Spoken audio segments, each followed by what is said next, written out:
Okay, you know how RuPaul narrated this? Yes, I do. I watched it as well. I know, but you know how we're not a morning zoo and we're not going to become a morning zoo? Yeah. I just want to say I did one thing. What'd you do? We have this in case we need it. What? Ooh, no, she better don't. She already done had it. Hers is. You know what I say to RuPaul? Jillian Pensavalli. Patrick Hines.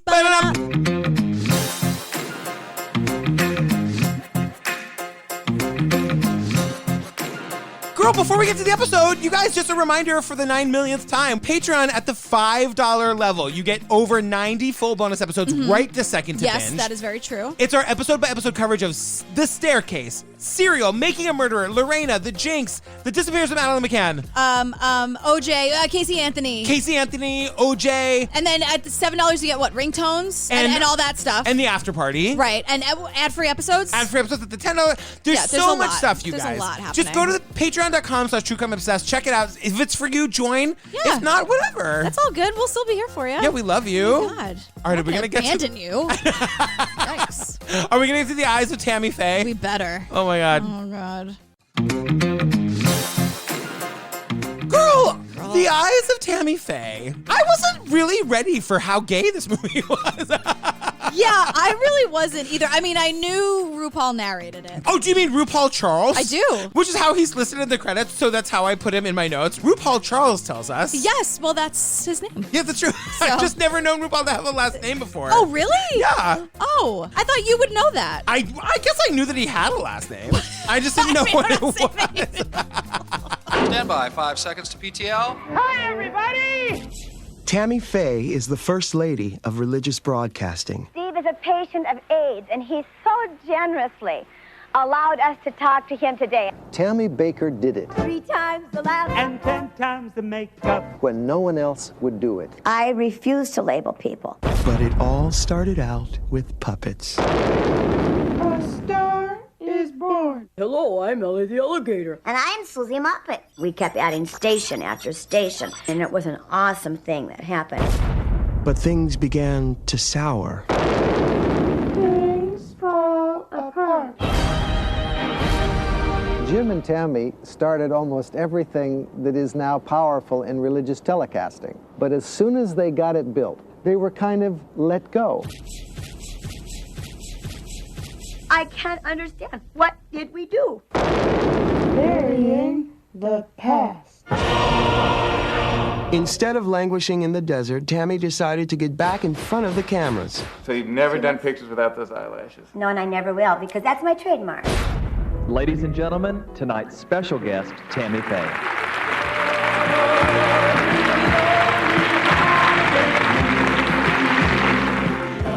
I think the eyes are so important. I believe the eyes of the soul. I truly do.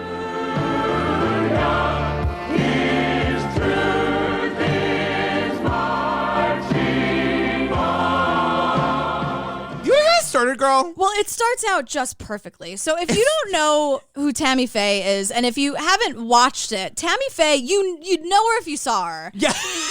Because this isn't called The Eyes of Tammy Faye. This is not like a metaphor for anything. It's just she's known for having the thickest, clumpiest eyelashes.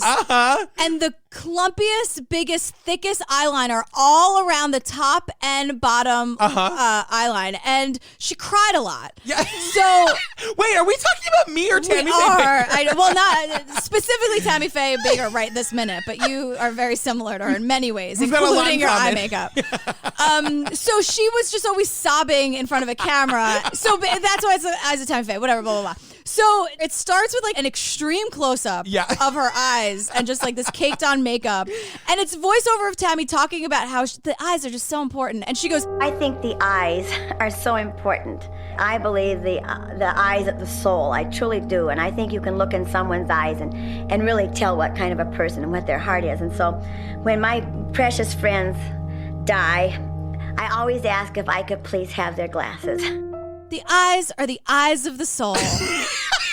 And I'm like, what she's trying to say is that the eyes are the window to the soul, but like whatever gets you through the night. That voice, too. We're not going to say anything about the voice. Yeah, the voice is, I don't even know if I'm going to do it right. But Can you try? It's just going to be in my head where she's like, you can look in someone's eyes and know who they are. It's a little kid-like, right? It's very childlike. Like, I didn't practice it. But at one point she goes, when my friends die, I ask them if I can please have their glasses. And then we like zoom in on her mother and her casket, like with her glasses. Like, dead body. You guys, dead body alert. Dead body. But like she's wearing her glasses and then it cuts to Tammy Faye surrounded by little pups, which I love. And dolls. Creepy dolls. The dolls we'll get to. But she's like...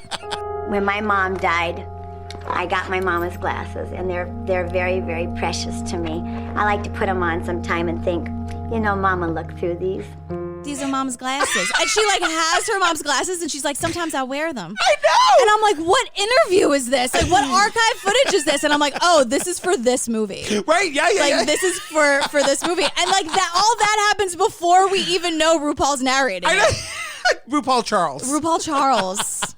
I want to say right from the start, I don't know if Tammy Faye goes home and prays for me at night. I love her. I just think she's so sweet and kind and just at her core is just a good person. Well, she became a bit of a gay icon, so I would hope that when she was with us that she was praying for you. She seems like she just doesn't have it in her to be totally fake and manipulative. So then we learned that 12 years after her fall from grace, so we know they fall from grace. Tammy lives in virtual exile in a gated community in Palm Desert, California. In a gated community in the desert. And I'm like, well, is it exile if you have the gated community? I get what they're saying. Right. I'm guessing that the writers of this documentary had a flair for the dramatic. But if there's like a bocce court and like bingo at 2:00 right before dinner... That's a perfect time for dinner, Jillian Pensavalle. God. But it's so funny, in this moment where we're hearing about her fall from grace, it's like this part of the documentary was shot by the people who make those commercials about those devices that you didn't know you needed. We see this like sepia tone black and white footage of her like tearing a paper towel, pumping gas. But like the paper towel like falls and knocks something over and she looks at the camera like, oh, if only. And it's just like, this is how bad it's gotten. She's got to pump her own gas. Right, like everything. She's just like the poster person for everything in the as seen on TV aisle. Do you have trouble opening a pickle jar? And she tries to open it and it like flies and breaks everywhere. And she looks at the camera. What am I to do? So Tammy Faye. Oh, but wait, we're not going to talk about the poem? What do you think I was just going to say? You think I didn't transcribe that entire poem? What are you, nuts? Okay, I'm going to read you my poem. Are you ready?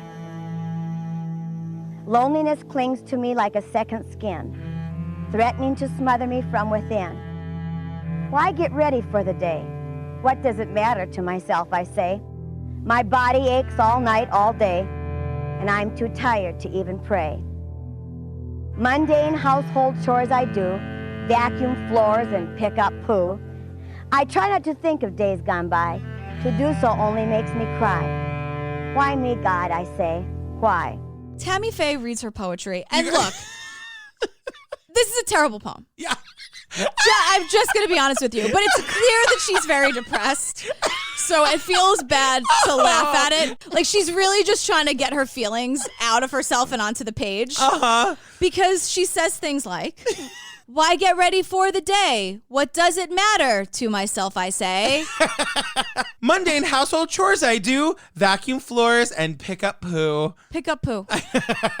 I try not to think of days gone by. To do so only makes me cry. That's the thing. Like, I'm not going to drag her. I'm not writing poetry. Like, I'm not, she's really just trying to get her thoughts out. She's not trying to win an award, even though she totally thinks that she is. It's great poetry. Probably the best just performance artist of our time.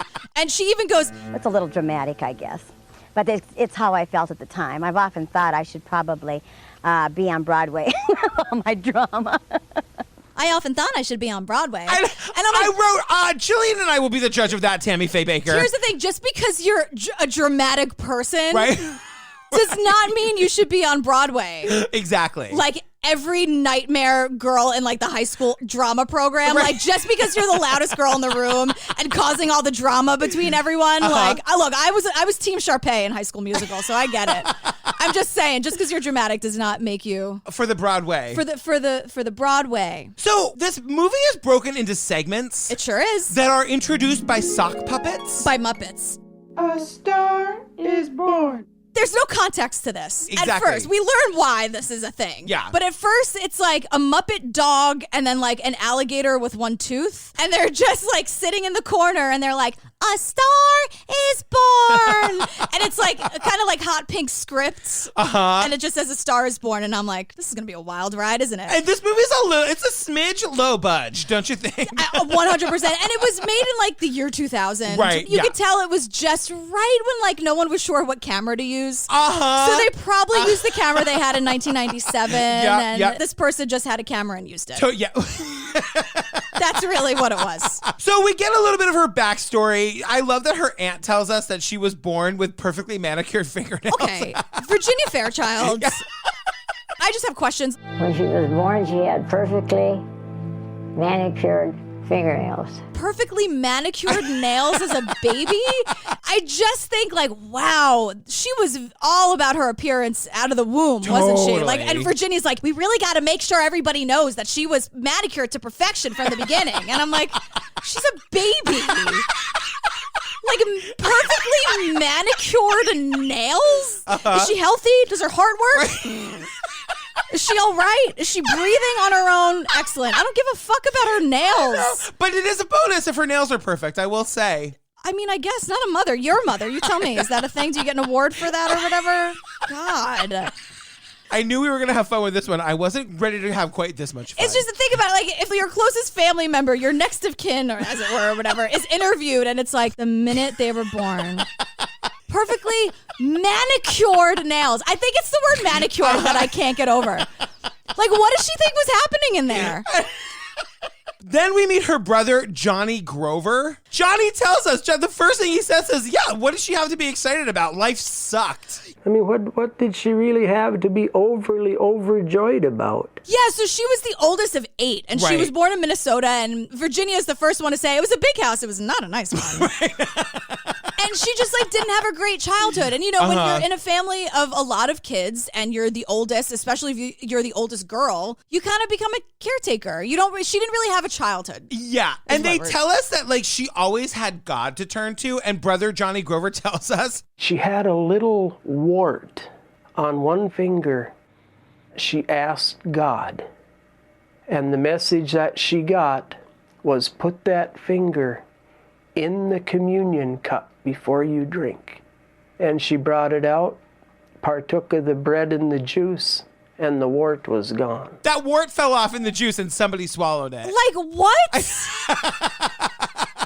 And then Tammy Faye takes us through her makeup bag. See all this stuff? Look at all this stuff. Coming up. That's my blush. It's almost gone. I got to go to the swap meet and get some more. I buy it at the swap meet. And she tells us that she buys makeup at swap meets, you guys. Look, do you know what a swap meet is? Because I don't. I had to look it up. Okay. This is not a judgmental thing. I super love a bargain. Swap meets are great. What I'm saying is wearing someone else's makeup is super unsanitary. Oh, like you swap something for, like you give somebody a phone and they give you a thing of blush? Kind of. Or you can like swap makeup. And usually like now I looked it up. I was like, well, swap makeup, swap meets sanitary. And people were like, it depends on where you go. Like sometimes there are like makeup cleaners and brush cleaners where you like clean the brush like in front of the person to prove it. It doesn't seem like in Minnesota at 8 years old that was happening. Back in whatever? Yeah. No. And also like I just kept thinking like her whole makeup game is around her eyes. That's so like I can't believe she didn't get conjunctivitis or whatever. Well, but she's telling us this as a grown-up. She's showing us her blush that she got out of swap meet as a grown-up. And she goes, this is my eyebrow stuff, although I don't really need to put on eyebrow stuff because my eyebrows are permanent. I don't need them because mine are permanent. Permanent eyebrows. That's when we find out that her eyebrows are tattooed on her face. She goes, eyelash glue. Clearly. This turns pink when you put it on. See, but it's white to start with. Still don't know what it is. And then she goes, well, I don't know what that is. Throwing it.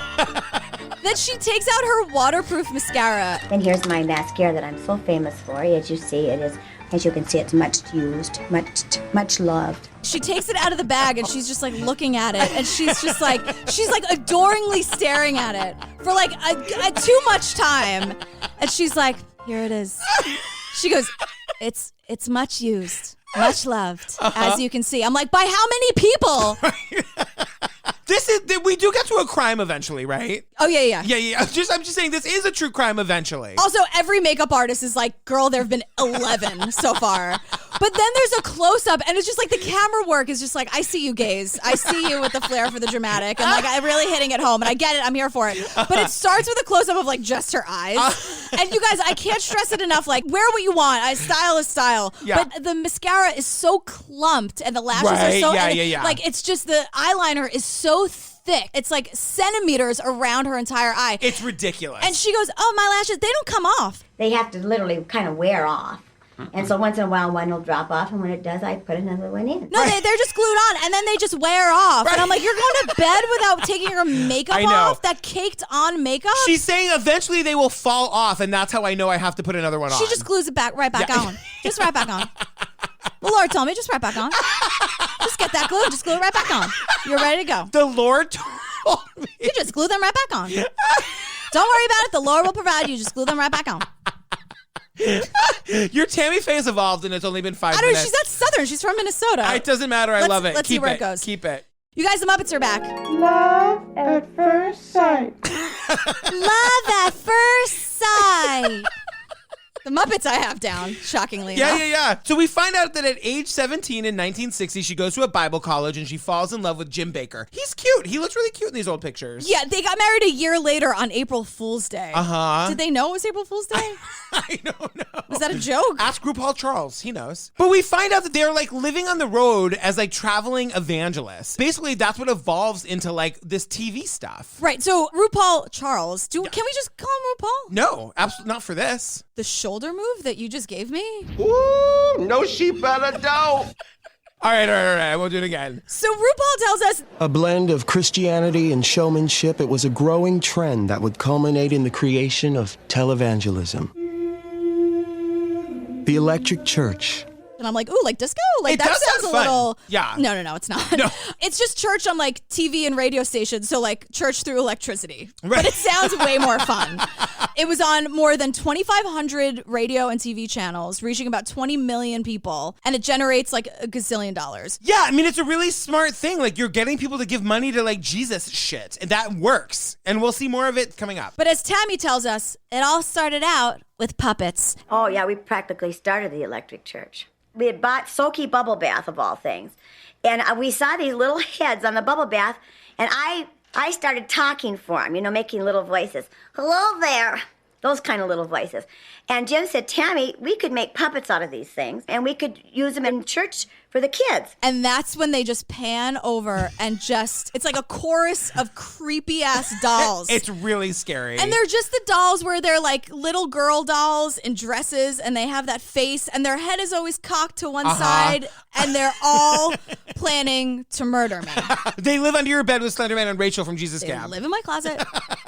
They are working together. It's an army of dolls, and they're like little Bo Peep pink dresses, and it's creepy AF. Yeah, it's really crazy. I don't like it. But that's what Jim and Tammy Faye became known for. Their little puppet show that they did all over the place. Right, so Tammy's telling us all about Susie Muppet and Allie the Alligator, and she's doing all the voices, and she does them. Right. We took the Soaky Bubble Bath, it was Porky Pig, we melted the ears down, and made a little girl piggy. She had to have a friend, so we made an alligator that talked like this. Hello, I'm Ellie the Alligator. And I'm Susie Muppet. So this is where we meet fucking Pat Robertson. Garbage Pat Robertson. He sees this puppet show and he's like, that's gold. I tell you, that's gold. Which also, it's super creepy, this puppet show. It is. It's just a creepy thing. Pat Robertson is starting like a TV network and he wants Jim and Tammy Faye to come and be a part of it and like bring their puppet show. Right. This is where we meet Jim Bakker. We got a call from Pat Robertson. He wanted to meet with us.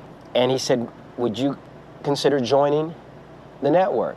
Well, the network was one station, a 1 kilowatt television station. It hardly went down the block at times. Are you going to say the same thing I'm going to say? Yes. Okay. We meet Jim Bakker, and he's sitting just like outside in like a director's chair. And it looks like $1 million if you ask me. Whatever. And he's sitting next to some woman. You guys. I do not know her name. Because the lower third literally says Jim Bakker and his new wife. She's just like, doesn't have a name. She doesn't have a name, but also he's telling us about their first show, like him and Tammy's first show. Yeah. And about like how wonderful it was and how like they really bonded. Susie was the bad Tammy Faye, and Allie was always somehow, she had a split personality because Allie was always nice to me, but Susie Moppet was always arguing with me. And I mean, if those people at home, I don't know, if they knew what we were having legitimate fights, only we're doing it through these puppets, but for some reason, the show became the #1 program on CBS. The new wife is sitting there facing him, her like profiles to the camera, and she's like, are you done with the... Like, she is furious that he's saying anything not horrible about Tammy Faye. Yeah. Like, if you watch it, like, you see her face, and everyone in a relationship has been like, stop talking about it. Like, he's going to have hell to pay when he gets home. It's true. Because she is like a statue. Yeah. Usually, like, when you're doing a joint interview, you have to look at the camera. Right. You're kind of... She is like... It's like her... She, like, you can see the neck muscles spasming. She cannot handle the fact that he's saying anything nice about this time with Tammy Faye. So Jim and Tammy Faye joined Pat Robertson's like TV network. Right. The deal is that they're going to do their Muppet show. The other part of the agreement was that they got to do a late night talk show that Jim really wanted to do, and he created it. And so Pat honored his word on that, and Jim started what was called the 700 Club, the first Christian talk show in history. It still exists today. So the 700 Club is the show that Pat Robertson goes on now and blames tornadoes on the gays. Right. But like it started out with Jim Bakker and it became super popular. And Pat Robertson took it over. He just took it over right out from under Jim Bakker. Basically, like because of the success of their two big like popular shows, Pat Robertson's network takes off, but then they get like kicked out. So RuPaul Charles tells us that at this point... Why are you obsessed with RuPaul's last name? He tells us in the narration that Tammy Faye reached out to Pat Robertson to see if he'd be interested for this documentary. And we see her sitting at a typewriter and we hear the VO of a typewriter. And then RuPaul just says... He declined. You guys, this becomes a theme throughout the entire thing. And it looks like they were just like, all right, Tammy, so we're going to get the lighting right. Can you just sit at the typewriter? And we hear the clack of the typewriter. I'm obsessed with it. And it's like, dear Pat Robertson. Right. Like you could see it. And then we get like a slow zoom on Pat Robertson, like politely declining. Right. This comes back, everybody. Just hold on to that. If at first you don't succeed. So they leave Pat Robertson, they go to California, and they launch the Trinity Broadcast Network. They do it with their friends. Jan and Paul Crouch. It's this weird thing where like all of a sudden now they're launching their own network. Jim was the host and I was the co-host. And Jan and Paul were in the background. But not for long. Jim and Tammy were forced out in a boardroom coup by Jan and Paul Crouch. Boardroom coup? Boardroom coup, that's my drag name. I just feel like this kind of shit like can't be fancy enough for a boardroom. I know. Whatever. But in a boardroom coup, Jan and Paul or whatever the hell their names are take this over and they get kicked out of their own network yet again. And I'm like, who's the common denominator here? So now, also, once again, we're back at the typewriter because Tammy Faye is writing to the Crouches. It's the same shot, the same cadence from RuPaul, the slow zoom on the rejection letter. They declined. You guys, the Crouches aren't here. So they moved to Charlotte, North Carolina, and they launched their third television network called PTL. Stand by, 5 seconds to PTL. Praise the Lord. Praise the Lord. Praise the Lord. And I just go, take it down a notch. But the point is, this is the first time they were totally in charge. And so they wanted to make it fun. We believed that Christianity should be fun. We believed it should be joyful. And I think we were one of the first people to put fun and laughter in Christianity. And honestly, they're just sharing their personalities. Like, you can see that they're, like, kind of fun, kooky people. And we get all of this video of, like, Tammy Faye is constantly singing. For better or worse. For better or worse. She's singing. Well, when they numbered the ones who believed in him, count me in, count me in, count me in. When they dogs are walking walking on 2 feet. Jim's on a bike riding around the set. It's like a fun, fundamentalist Christianity is super fun, They you guys. put the fun in fundamentalism. But what Jim actually says, he's literally like, Religion is boring and dull most of the time, but Jesus is life. religion is boring and dull. Right. But Jesus is life. And I'm like, I'm sorry, is Christianity not a religion? I'm just trying to see. This is them trying to convince people that, like, it's a real fun party. Yeah. And all they need is, like, a donation to keep the party going. Yes, I will say, though, this is where I kind of stopped dead in my tracks because Tammy Faye especially was really open to types of people and communities that other fundamentalist Christians weren't open to. But we see her interviewing what she calls an AIDS patient. And she's interviewing this man, and he's just talking about how, like, he's a gay guy. It's like the late 70s, early 80s. Guys, this is early. I knew that it was a growing problem in the gay community, but I, as many other people did back in 1981 and 82, denied that it could touch me. I mean, we didn't see how it, why would it hurt me? I was a good Christian pastor. And then we see Tammy Faye saying to the camera, like, it's so sad that we as Christians, we're supposed to be salt of the earth. We're supposed to love everybody. We who are supposed to be able to love everyone are afraid so badly of an AIDS patient that we will not go up and put our arm around them and tell them that we care. Back in the very early days of AIDS, being in the same room, breathing the same air as these people, nurses used to put on hazmat suits to go into the hospital rooms where people with AIDS were dying. Yeah, because they didn't know how they'd catch it. And Tammy Faye, this fundamentalist Christian, is saying, hug them, love them, touch them, tell them that you love them. It really took my breath away to see this. Yeah. So the point is that, like, Tammy and PTL basically would talk to people that other Christian shows and networks wouldn't even consider. So not just gay people, but like people of color. They discuss relationship issues. Drug addicts. And then penile implants? The penile implant of the inflatable type, and that's the one that we're looking at. This is the newest one, right? This is the newest type. Yeah, so they really did it all. Really did it all. But at one point she's like, I think it's fantastic, right, everybody? And she's like, it's okay. Y'all can clap. You can clap. Your Tammy Faye is my favorite thing ever. It's way too Southern. It's just like nothing like what she sounds like, but it's perfect. Whatever. It's so great. So their audience is growing, and Tammy Faye's telling us, like, Jim wanted people to come and, like, experience this in person. And that's why they decide, remember the amusement park that isn't Dollywood that I was talking about at the beginning of the episode? And it's not either of the Disneys? It's called Heritage USA, and it was going to be this compound where it was going to be like a water park and a 500-room hotel. And like broadcasting facilities, like a sound stage. Yeah. Where everything that they were doing was all in one place. Exactly. And with a water park. Right. With a water, which is my favorite measure. Right. Because that's not expensive or anything. Right. Speaking of. And so, what we're finding out is that, like, they didn't just have the money to build this. Well, part of the excitement of Heritage USA, I believe, was people watching the buildings going up. And I don't think maybe I understood that as well as I wish I would have. I got to where I couldn't stand to hear the name Roll Messner because for one thing, I knew that buildings meant raising lots and lots of money. Jim Bakker reached out to his followers to pay for his dream city with an endless round of telethons. This is what they're most famous for. Jim and Tammy Faye Bakker are so famous for their telethons. Endless telethons. They would just go on screen like whenever and raise the millions and millions of dollars it took to build Heritage USA. On a weekly basis, because Jim Bakker had to raise $1 million a week. So the sock puppets are back and they tell us, things fall apart. Things fall apart. Because Tammy Faye is saying, like, look, PTL got so much bigger than them. Yeah. And Tammy was starting to feel like left on the wayside. Like, Jim was all about raising money because he had to. He had this crazy budget. And he wasn't really caring about Tammy or his family. Right. And he's also just really no qualms about it. Like, he goes, I'm past due on my bills. Right. I need you. It's like you're literally asking people to pay your bills. It's true. These people didn't ask you to open a fucking water park. Right. That was on you.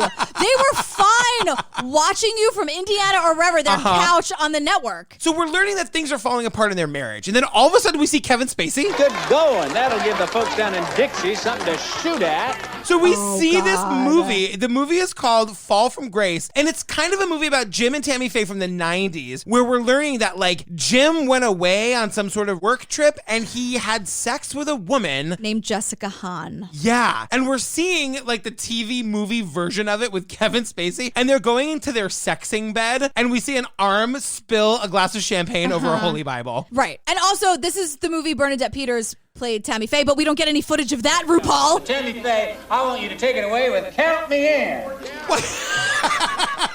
Come on. There needs to be a soundtrack to that movie. I would buy it. Google image search it, you guys. Spent a long time going down that rabbit hole Is it today. crazy? Does she look crazy? It's insane. Well, when they number the ones who believed in him, count me in, count me in. When they swing wide the gates to Jerusalem, count me in, oh, count me in. But here's the thing about Jessica Hahn. So in 1980, Jim Bakker had a, quote, sexual encounter in a hotel room with Jessica Hahn. Like, someone arranged it. And this is where I'm a little disappointed in this documentary at this point, especially because it was made by the gays and RuPaul. Because we just learned, like, a throwaway line, like... and that led to a sexual encounter of some kind or another. There's a dispute over what exactly happened in that room. There was some dispute on what happened in that hotel room. And we get these, ridiculous, like, Playboy centerfold videos of Jessica Hahn. Because she went on to be she became famous from this, and so she parlayed that into, like, a Playboy centerfold career. Right. So there's all this, like, the music is so over the top and this dramatic music, and she's in this lingerie, and she's, like, running a knife down her boobs and chest or whatever, and, like, her stomach. And the whole thing is, like, I want to tell my side of the story, my side of the story. And the thing is, if you look it up, she accuses Jim Bakker of raping her in that hotel room. So this is not in the documentary. This is from your Googling. Right. And all we hear is, like, there's dispute on what happened there. But we don't dive into what was disputed and why. And we see, like, 4 times this little confessional on the Playboy channel that she really wants people to hear her side of the story, but then the documentary never goes into it. Yeah. What was I supposed to do? Not Goog it? It's like a garbagey. monster? Right. But then we also learn that Tammy Faye is, like, suffering her own secret problems. Right. So the doctor gives her a prescription for Ativan, which I don't even know what that is, but it just apparently solves all of Tammy Faye's problems. Yeah, the thing about Ativan is that it can solve your problems and also get you super addicted to pills. And Ativan was a wonderful drug for me at the time. I didn't take my medicine today because I wanted to be bright. Yesterday, I almost fell off my high heels. I was in medicine, taking my medicine, so I'm not... So Tammy Faye is now fucked up all the time. Right. And listen, like, wouldn't you be? Right. Drug addiction is no joke. You can see that he is definitely, like, driving her into the ground. He's asking her to sing all the time and be up and on all the time. And again, asking his followers for $2 million a week and, like, blaming his past due bills on you. Like, it's ridiculous. So Tammy Faye's on the Ativan all the time, including when they're on the air. So there's this insane story. Right. So she's just like, Jim wants her, of course, to sing a song, like Dance Monkey, like, sing again, Tammy, for one of their endless telethons. So she's like, okay, great. And she's like walking behind him, and he's desperately, remember his wife, who we don't know her name? Right, yeah. Who was looking at him like, you shut up. That's kind of what's happening here back in the 70s, because he wants her to sing, and she's like, would you look at this set? Tammy, I think you ought to sing a song for us. I'm back here looking at the boat, Jim. Isn't this a magnificent thing? Yes. Right here on our beach. It looks brand new. I bet one of the local boat companies I'm going to take my shoes off and wade in the water. I don't think that boat's ever seen water. So the set is like a beach.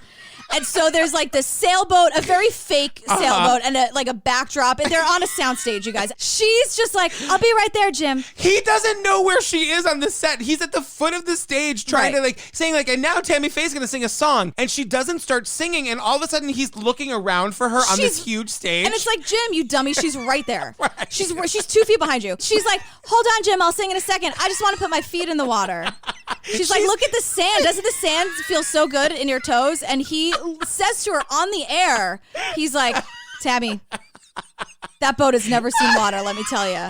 Because it's a tarp that somebody painted. And she just doesn't know where she is or who she is or what. She's got her back to the cameras. It is the craziest thing I've ever seen. Yeah, and it's just like, it's so ridiculous. But there's this heartbreaking moment where she kind of realizes that everyone's laughing at her. And at the same time, she's like, so a song? Like, she just goes right to her comfort zone, which is singing. Give me the Muppets. Let me just sing a good song. But then she overdoses, and it's not funny. She overdoses, and they take her to the doctor. And then as soon as she's released from the hospital, they take her to Betty Ford. Because she misspeaks again. It's like the eyes are the eyes of the soul.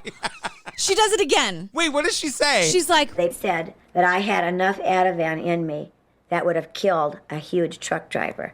And I'm like, no, the line is like, you know, enough cocaine to kill a horse. And we're back to like the eyes are the eyes of the soul again. And she means well, and but it's just like, Tammy, if you're gonna like speak in idioms, could you get them right? I mean, am I just like splitting hairs here a little bit? But I'm like, what did that truck driver ever do to you? Other than donate thousands of dollars to pay her husband's past due electric bill because he insisted on having a water park when nobody asked him for one. So after Tammy tells us about the rehab thing, she just to camera is like, I will say, being high is super fun. It is pleasant. It is pleasant when you're in a drug-induced state of mind. I mean, you can sit and watch wonderful things. And I saw cartoons. For all my complaining about the rehab, Ativan's pretty great. Although sometimes you see people coming to get you, but mostly you hallucinate in cartoons, and I gotta tell you. So the sock puppets are back. Shit's about to hit the fan. The shit hits the fan. Jerry Falwell enters the scene. Garbage. Jerry Falwell just is a nightmare. Hates the gays, hates the abortion movement, hates women, hates everything. Yeah. The end. That's all you know. Now you're caught up on Jerry Falwell. Good for you.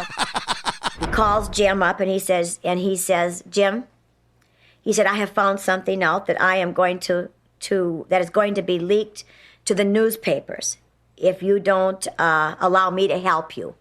He says, let me fly out to California and I want to help you and Tammy through this. And then he brought up the name Jessica Hahn. And this is also when Tammy Faye Bakker is learning that her husband cheated on her. Right. So according to her, she just cried on the floor for 3 days. Which sounds like something I would do. Totally. Like that is just like, wait, what? Jerry Falwell flew his private jet out. He said, put his arms out, I want to help you. And with that, he said, if you will give PTL to me for 6 weeks, he said, why this story breaks, which it's bound to break. He said, we will be the catalyst. And in 6 weeks, you will have your ministry back. And it will be like nothing ever happened. But also everything that Jerry Falwell is saying makes no sense. Like, just give me everything you worked for. Just let me handle it for 6 weeks. And this will all blow over in 6 weeks. Like, that's not how it works. And even Tammy's like, Jim swallowed it hook, line, and sinker. Jim swallowed it hook, line, and sinker. But I knew there was something wrong somewhere. And I begged him not to give up his place on the board of directors. I told him, go back and talk to the board of directors. Go back and talk to your people before you do something like this. And Jim said, no, Daddy Falwell's here. He'll take care of everything. He calls him Daddy Falwell. It's so gross. But the thing is, think about it. Like, what a dummy Jim Bakker is, where it's like, oh, just 6 weeks, like a 6-week leave doesn't mean you also leave the board. Right. Like, people are appointed to boards for life. Right. You know what I mean? Like, Jim, what are you thinking? Right, exactly. And so the Bakkers retreat to their house in Palm Springs, and Tammy Faye tells us, like, the amount of press OJ got when he was dealing with murdering his wife and Ron Goldman was nothing compared to the press that we were getting. I just have, with like 11 M's. O.J. Simpson was nothing compared to what we had around us. It was unbelievable. They were 4 or 5 deep for the whole block down all around our house.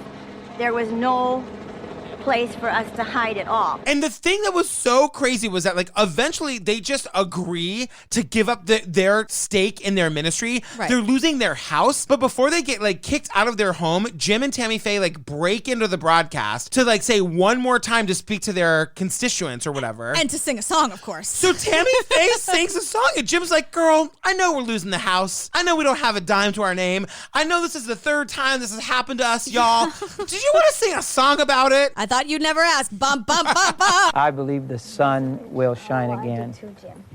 You want to sing it? I'll do it. Can you do it? I sure All right, Tammy Faye is going to sing a song for you just before we leave our house. Maybe you're hurting and you need this song today too, so I'll sing it for both of us, okay? The sun will shine again. The sun will shine again. Oh, the sun will shine again. I don't get why they have to just be so blindly like positive and everything's fine. Like there's some disconnect there where it's like, well, can't you just be just a little more aware of what's happening to you? Yeah, it's very strange. So the next section is called Judas Kiss. Judas Kiss. And the guy who helped build Heritage USA, I don't even know his name. Roe. I call him the contractor. He's now the go-between between Jerry Falwell and Jim Bakker. And so Falwell tells this guy, Roe, go see Jim Bakker and tell him, look, you're not coming back, but here's what we're going to do. We're going to give you $300,000 a year. Each. We're going to give you health insurance. We're going to give you a bodyguard. You can stay where you're living. Everything you had when you were running it, you get. But I'm not entirely sure of all the things that you had, all your benefits and everything. So do me a favor. Write it all down. Right. Just get a piece of paper. I don't know. But, you know, if your name is on it, if it's your personal stationery, even better. Right. Just write down, because I'm not entirely sure. Write down everything you had. Do you guys see where this is going? It's not going to end well. And then sign it. Right.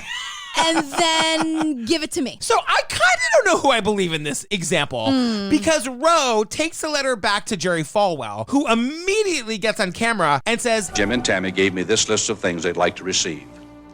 Jim's salary for a lifetime at $300,000 per year. Tammy's salary for a lifetime, $100,000 for 1 year. Phone bill, 2 cars, house on the lake, and the furniture you want made. I don't see any repentance there. I see the greed.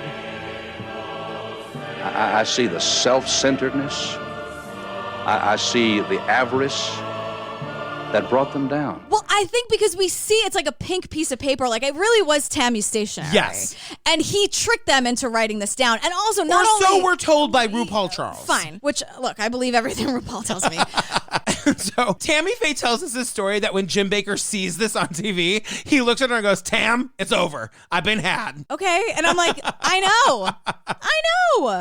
So now, a little bit after Falwell takes over, PTL files for bankruptcy. Yeah, like we see this ridiculous video of of Jerry Falwell going down a water slide in his suit. In his full suit. Yeah. And I was and he's like, I mean, I know you're supposed to do that like thing. Where you cross your arms over your chest. He just looks like a dead body in a suit going down a waterfall, like a water slide. And it as makes soon as he sense. takes off, you can see he's like, this was a mistake, this was a mistake, this was a mistake. I mean, it's just, or just be like, I'm not going to go down the water slide. Right.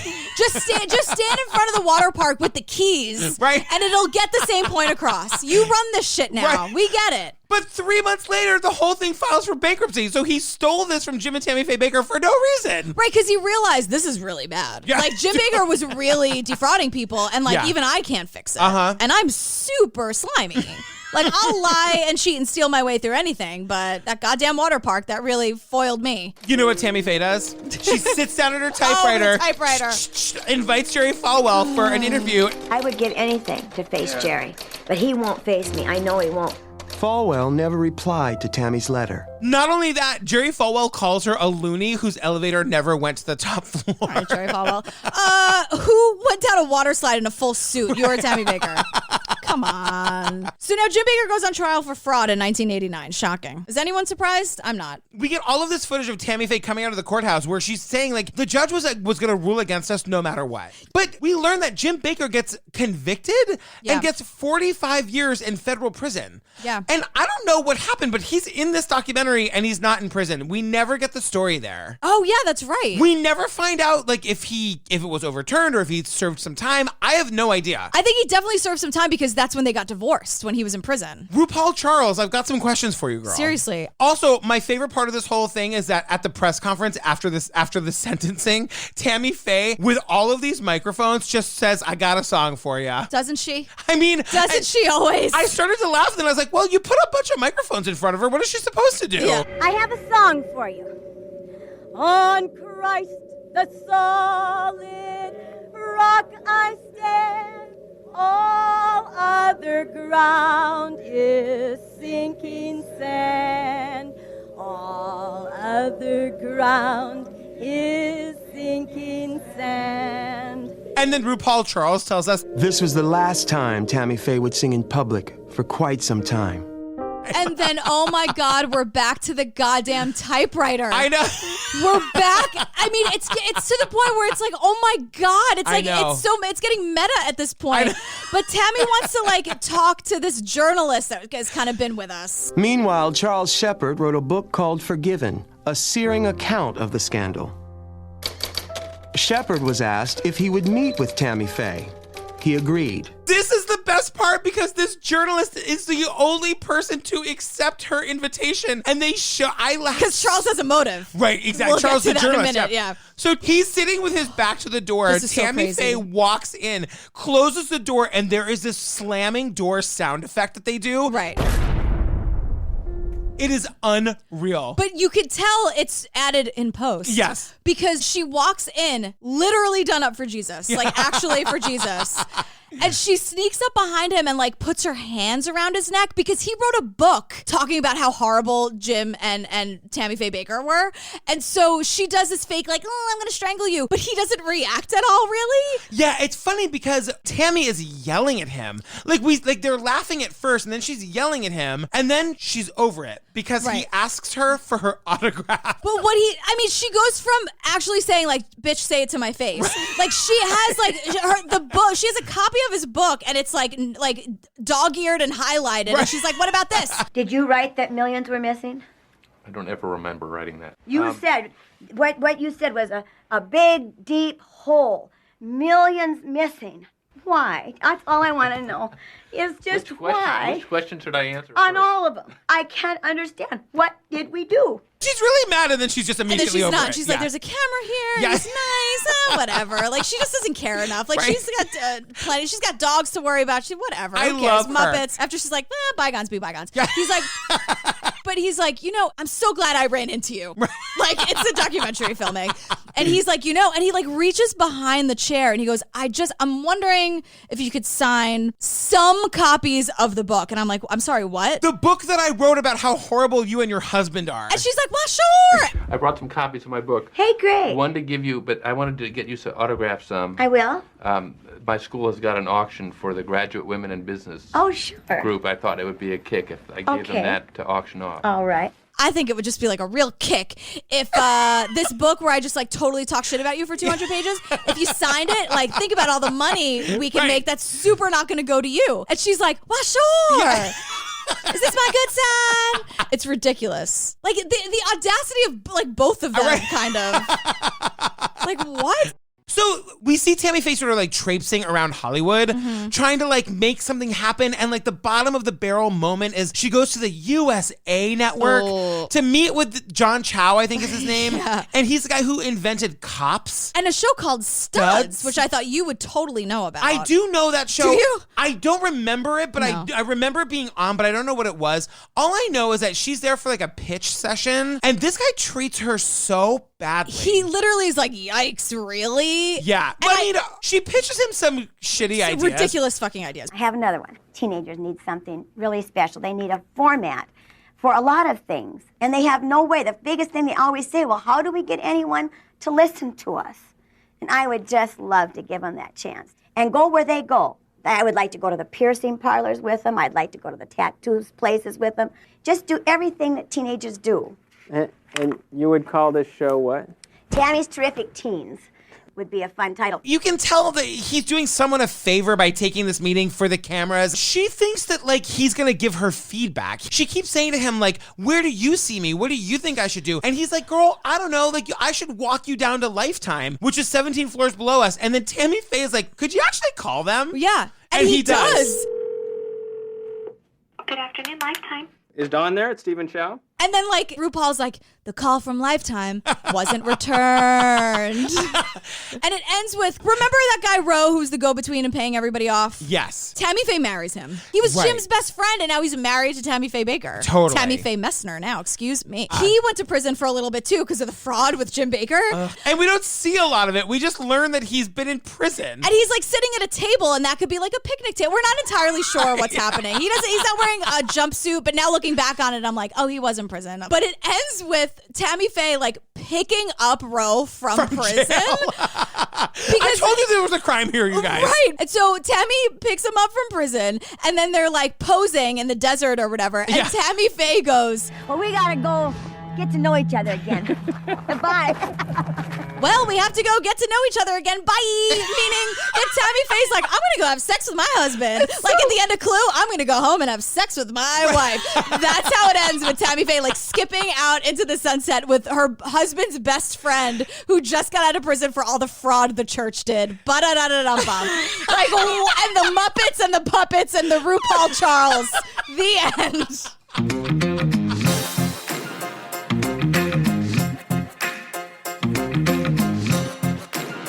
You guys, I'm just saying, I was really into this documentary, but the ending of it got so off the rails. And it was really disjointed. Like, we never learned about, like the assault of Jessica Hahn. Like, there was a lot of stuff, and I'm just like, RuPaul Charles. Right. I kind of thought you would do better with this. Like, tell more of a well-rounded story. But it was the year 2000. Who the hell knows? And you know what, RuPaul Charles, I'll watch anything you do, girl. Seriously. Just keep me posted. I'm so behind on Drag Race. It's a crime. That's the real crime here. How far behind I am on Drag Race. You guys, the Patreon, girl. The Pates. Over 90 full bonus episodes to download right this second at the $5 level. Yeah, whenever I hear the Pates, I just think about like fun party music. It's such a party there. It's anything you want. And if you don't want to come to that party, that's totally fine. But if you do, there are like a bunch of different doors for you to pick. Whatever you want to go through, we got it for you. Check it all out at patreon.com/truecrimeobsessed or go to our website, click on the Patreon link. Yeah, and our website is truecrimeobsessed.com. Girl, what are we doing next? We're going back home to Oxygen, baby. Israel Keys. Method of a serial killer. Look, the man gives me nightmares. I know. I gotta tell you. Israel Keys is the most terrifying serial killer that you've maybe never heard of. So we are doing that next. You can get it on Amazon. You can watch it on Oxygen. You guys, it is terrifying. I mean, it's... I know. Ugh. So stay tuned for our hilarious outtakes, Tim. And then the trailer for Israel Keys' Method of a Serial Killer. Oh my God. We love you. We love you. And just hold my hand through this, you guys. This is going to be really terrifying. Totally.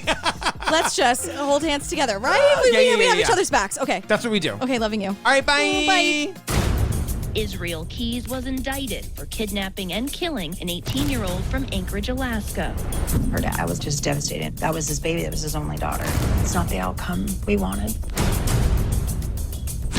You said you got your monster.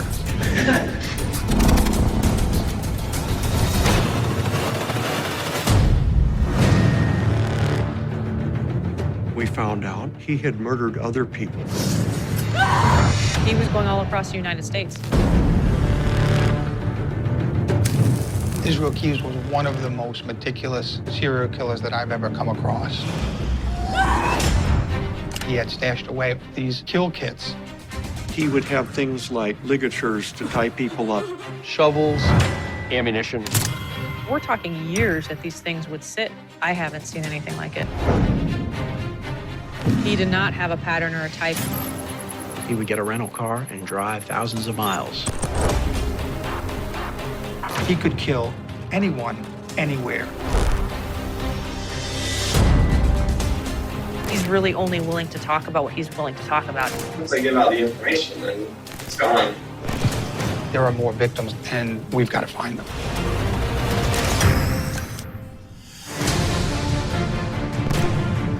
As soon as the video camera went on, I said, if she's here, we're going to find her.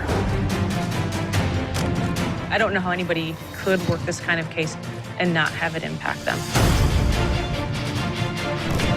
You had to think creatively. There was no rule book.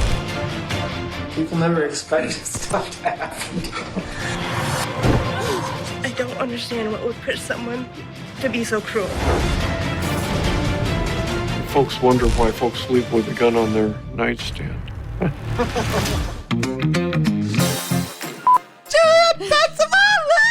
Patrick Hines, are you all right? I'm going to take that again. Is what I respond. Yeah. Ooh, no, she better don't. No, you better don't do that again. Stop it. That's the last one. You get one, okay? I kind of feel like dunking your hand in the communion juice is a sin. There are like plenty of home remedies. Isn't there a Band-Aid? You could freeze it off, whatever. Do not contaminate something that everyone is going to put their mouth on. and her brother Grover, who I'm just assuming his name is Grover. Johnny. Oh, I am her brother Grover. I know. You have a daughter named Daisy and she loves Grover. Oh, Julian, why are you being so mean about Grover? Look, I love Grover. Super Grover, please. I love Grover. I used to be Super Grover when I was little. No, you weren't. Super Grover is my dad. I have my notes. I forgot about this, but I have in quotes, I have a song for you, and then I just have, I'm sure you do, sweetheart. Tammy Faye especially was really open to like people and communities that other sects of fundamental. Did you say sex of fundamentalists?